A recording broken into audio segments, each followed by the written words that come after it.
See, today's one is very simple. Many people used to ask me, especially my friends, Abizi, what is the number? What is the meaning of the numbers on the shift gear?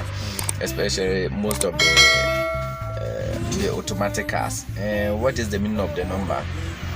So today I'm here to give them a brief, as I said, more guideline brief about the numbers, the meaning of the numbers on the shift gear. It's so simple and so easy. And it's so lovely. So let's check in and see how it is. Alright, this one is Suzuki Swift Plus. Yeah, Suzuki Swift Plus. And these are the numbers on the shift gear. This is the P, that's the parking. When we talk about the parking, like driving, you get to a place where you want to stay or stop the car. Parking. When you shift the gear to the parking, it stops the motion or the movement of the car. It's like putting something like chalk or some stone under the car. It engages the gear, stop the car from moving. And the R is reverse. Assuming you want to go back without turning, you put it on the R, that is reverse. The N is the neutral. And the N is the neutral. When you put it on the N, when you shift the gear to N position, it means the car is on neutral, and neutral is neutral. So when you are on a hill that descend, when you put it on neutral, it means the car will go forward. When it comes back, the car will come back. It depends on where the car is, and if the car is on the level grounds, meaning the car will stay by any little push, the car will go to the direction of the pushing. The D4, in most cars you see the D, other cars you see the D4, D3, D2, whatever it is. The D is the drive. As soon as you put it on D, you shift the gear to D. It means you are driving. The car will eventually go forward. The 2 and the 1, others you have S on it. The S is sports. That one we talk about it when I get a car that has that gear. So let's talk about this one.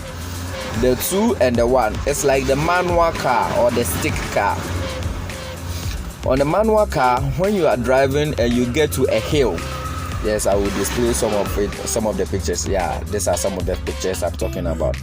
When you get to this position on a hill and you don't want the engine to suffer, you just put it on the 2 or the 1. It depends on how the hill or the steep is. You understand? It depends on how the steep is. So it's like the same thing like decline. You put it on 1 or 2. When you are driving a manual car, then you get to a hill, you have to, most places they write start with the lower gear. So that is the 1 and the 2. Or you are in traffic jam. You understand? You are in traffic and you don't want the car to go as how it used to go, because when you put it on 1, it reduces the speed of the car, as well as the second, it reduces the speed of the car. So you are in traffic jam, and many people, they used to sleep when they are in traffic. So if you don't want to indulge yourself into those actions, you can put the car on 1 or 2 to reduce the velocity or the speed of the car, as well as when you are climbing a hill or something like that. Okay, now let's start the car and see.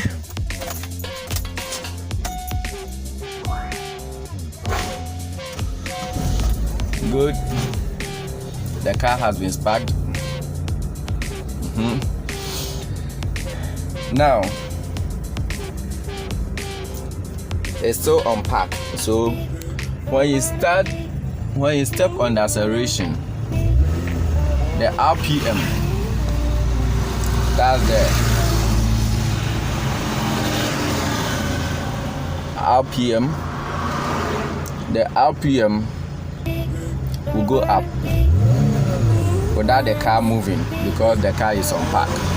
Alright, the same thing, this one, before you shift, others have some knob around here, others you shift, but this one you place it down. You have to place this one down, then you shift it. Understand? So now it's on out. So let's check outside. When I release my foot, if I release my foot from the brake, this is the brake. As soon as I release my foot from the brake, the car will go back. You see? Yeah, it's going back because it's on R. Alright. When I bring it on neutral, now it's on neutral. I release my leg because the car is, I'm on a bit hill, so the car will still go back. When I put it on D, that is drive, it doesn't matter about the number around, is that D4, D3, D2, whatever it is. The car will go forward because it's on drive. So still, let's check. You see, the car is going forward. Now let's go to the D2. The numbers I talked about already. See, this is the 2. Still, the car will go forward.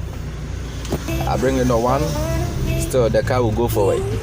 So the 1 reduces the speed, the 2 reduces the speed, but the 4, the D4, whatever it is, the D4, the D3, whatever it is the drive.